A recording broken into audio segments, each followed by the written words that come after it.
23 अगस्त 2024 को एक आर्टिकल आता है इकोनॉमिक टाइम्स में, जहां FSSAI ने एक नोटिफिकेशन जारी किया और फूड कंपनीज को यह निर्देश दिया कि वो A1 और A2 के आधार पर दूध और दूध उत्पादों के बीच अंतर करना बंद करें। रीजन ये दिया कि ये दावे उपभोक्ताओं को गुमराह कर रहे हैं। फिर 27 अगस्त 2024 को आर्टिकल आता है मिंट में, जहां FSSAI अपना 4 दिन पहले दिया हुआ स्टेटमेंट वापस लेती है और उसको विड्रॉ करती है। अब आप सोच रहे होंगे कि ऐसा क्या हुआ कि FSSAI को अपने दिए हुए स्टेटमेंट पर यू टर्न लेना पड़ा। तो आइए इस वीडियो में हम समझेंगे A1 और A2 दूध क्या है, आप A2 दूध कहां से खरीद सकते हो, क्या सच में A2 दूध A1 से बेहतर है, दूध में यह भेदभाव कब और कहां से शुरू हुआ। तो मेरा नाम है विकास और स्टार्ट करते हैं इस वीडियो को। तो first point is what is A1 and A2 milk. दूध प्रोटीन का एक बहुत अच्छा स्रोत है और दूध प्रोटीन के 2 मुख्य प्रकार हैं, वे और कैसीन। फर्दर कैसीन में बीटा कैसीन नाम का एक उप प्रकार होता है जिसका दूध के कुल प्रोटीन में 1/3 हिस्सा होता है। और इस बीटा कैसीन के 2 रूप हैं, A1 और A2। तो where can you find A2 milk in India. Bharat में उत्पादित अधिकांश दूध पहले से ही A2 दूध है। गिर, साहिवाल और थार पारकर जैसी भारतीय देसी गायें की नस्लें केवल A2 दूध का उत्पादन करती हैं। सन 1970 में white revolution AKA operation flood के दौरान यूरोपियन नस्लों की गायें जैसे जर्सी, होल्स्टीन फ्रेशियन जो A1 दूध देती थी, उनको क्रॉस ब्रीड कराया गया इंडियन काउस के साथ, जिससे ज्यादा दूध की प्रोडक्शन की जा सके। तो हमारे देश में उत्पादित अधिकांश दूध वास्तव में देसी गायों और भैंसों से आता है जो A2 दूध ही होता है। क्रॉस ब्रेड गायों का परसेंटेज हमारे देश में बहुत कम है, तो ज्यादा चांसेस इसी बात के हैं कि जो दूध आप पी रहे हो वो already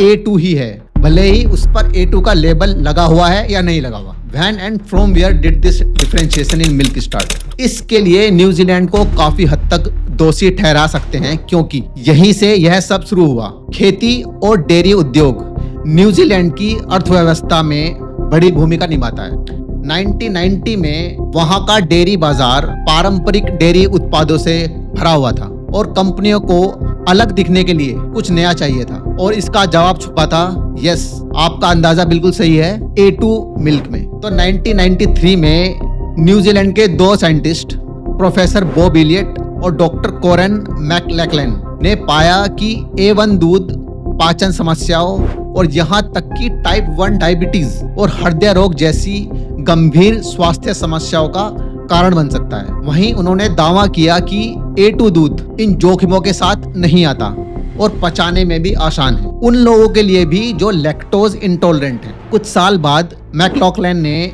A2 milk company A2MC launch करने के लिए अरबपति किसान हावर्ड पैटरसन के साथ साझेदारी की। उन्होंने ऑस्ट्रेलिया और न्यूजीलैंड में एक स्वास्थ्यवर्धक विकल्प के रूप में A2 दूध की मार्केटिंग स्टार्ट कर दी। उनके संदेश को तब और अधिक लोकप्रियता मिली जब लिंकन यूनिवर्सिटी के प्रोफेसर केथ वुडफोर्ड ने A1 प्रोटीन के विभिन्न स्वास्थ्य समस्याएं से जुड़ने वाली एक पुस्तक प्रकाशित की। पुस्तक का निष्कर्ष यह था, हम सभी को A2 दूध अपनाना चाहिए। अब जबकि किताब ने धूम मचा दी, एक संदेह अभी भी था।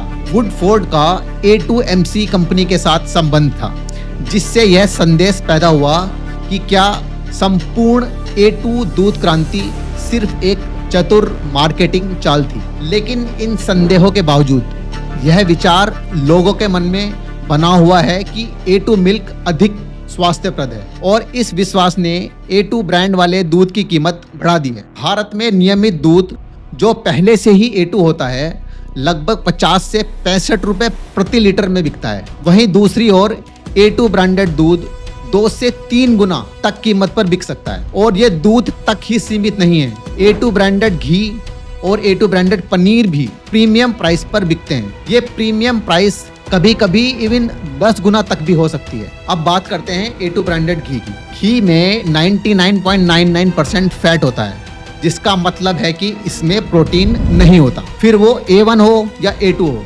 क्या फर्क पड़ने वाला है इससे। तो A2 घी के लिए अतिरिक्त शुल्क देना एक जबरदस्त मार्केटिंग रणनीति है, लेकिन इस पूरी कहानी का एक और पक्ष भी है। जो कंपनी A2 मिल्क बेचती हैं, उनका कहना है कि वो अपनी गायों को विशेष ध्यान रखती हैं। वो गायों का दूध जब निकालते हैं जब उनके बछड़े अपने हिस्से का दूध पी लेते हैं। इसके अलावा वो दूध का मास प्रोडक्शन भी नहीं करते, जैसे कि बड़ी डेयरी फार्म्स में किया जाता है। अगर इनकी माने तो इस बिजनेस मॉडल को चलाना काफी महंगा है, खास तौर से जब घरेलू नस्ल जैसे गीर, साहिवाल दिन का सिर्फ 5 से 6 लीटर दूध देती हैं। वहीं दूसरी ओर विदेशी नस्ल की गायें जैसे जर्सी और होल्स्टीन हर रोज 15 से 20 लीटर दूध देती हैं। इसलिए इन A2 दूध वाले स्टार्टअप्स को प्रीमियम चाहिए होता है ताकि वो इस बिजनेस मॉडल को चला सके। और इन्हीं सब बातों से हमारे रेगुलेटर फसाई को दिक्कत है। हमारे देश में सारा दूध A2 ही है और रेगुलेटर को लगता है कि ये कंपनी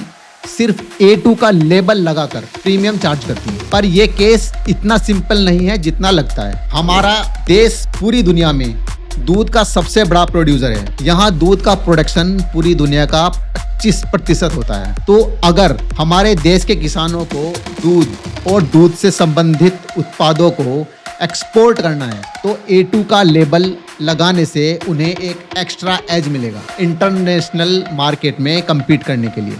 यही वजह है कि फसाई ने अपने द्वारा जारी किए गए स्टेटमेंट को वापस लिया। आखिरकार अगर हम कंपनियों को A2 दूध की मार्केटिंग करने से रोकते हैं तो ये अपने पैर पर कुल्हाड़ी मारने जैसा ही होगा। ये काफी गंभीर मुद्दा है और आने वाला वक्त ही बताएगा कि आगे क्या हो सकता है। अगर आपको ये कंटेंट पसंद आए तो कृपया लाइक करें, सब्सक्राइब करें।